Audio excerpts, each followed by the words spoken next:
Well, look, scalping for me personally feels like a pretty nerve-wracking job because there's no time buffer here where you can just sit back, smoke a hookah, and think about whether you should enter or not. Everything happens pretty quickly. You have to make decisions fast.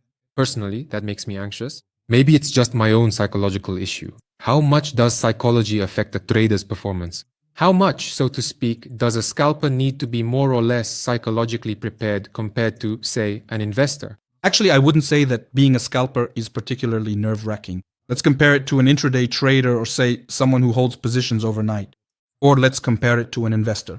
Comparing to an investor, those are completely different extremes. Let me explain. Scalpers sleep 150 times better than anyone who holds a position overnight. Because once you close your terminal, you have no open positions. Even if a nuclear war breaks out at night between Iran and Israel, you still can't end up in a drawdown. So this guarantees you a peaceful night's sleep, 100%. Because when I sometimes hold positions overnight, I wake up every hour to check, then fall back asleep. Yeah, that's true. You can't argue with that.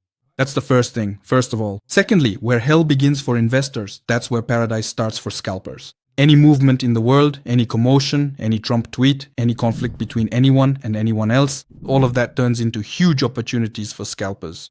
Because as soon as something goes wrong, everyone starts dumping their volumes into the order book, just begging, let me out of this Bitcoin, I want to get out. But you, as a scalper, you see it, you watch. Scalpers will back me up when I say that any turmoil in the market, I can remember several starting from 2014 when Crimea happened. I wasn't trading back then, but that was also March, April, if I'm not mistaken, of 2014. That's when the first sanctions hit and the indices dropped sharply. Yeah, that's when the first good profits came in. Then at the end of 14, there were more sanctions in December.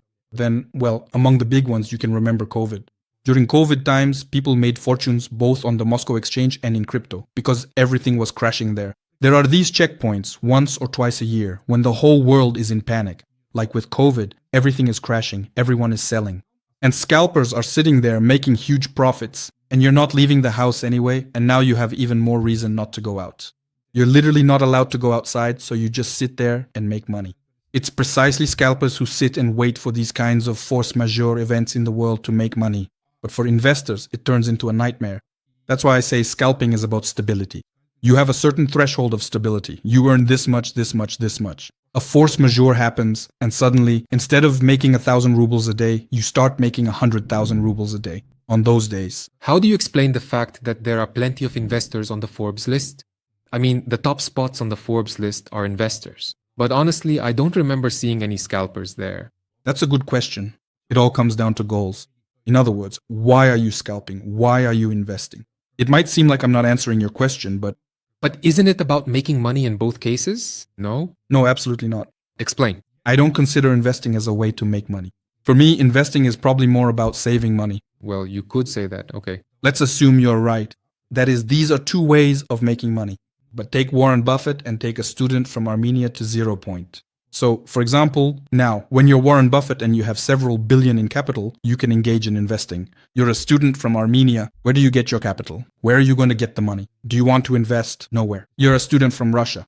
It all comes down to your starting point. When did you start? What year? In 14. In the year 14. In 10 years, your capital is clearly in dollars now and definitely more than a few million. Is 10 years really not enough to build up capital and move into investing?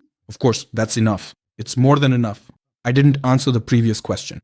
All right, let's move on to this one. Here, it's a question of life goals and values. What do you want to achieve? If I wanted to go into investing, like, forget all of you with your trading and your teaching. I don't want to talk to anyone. I would have done it long ago.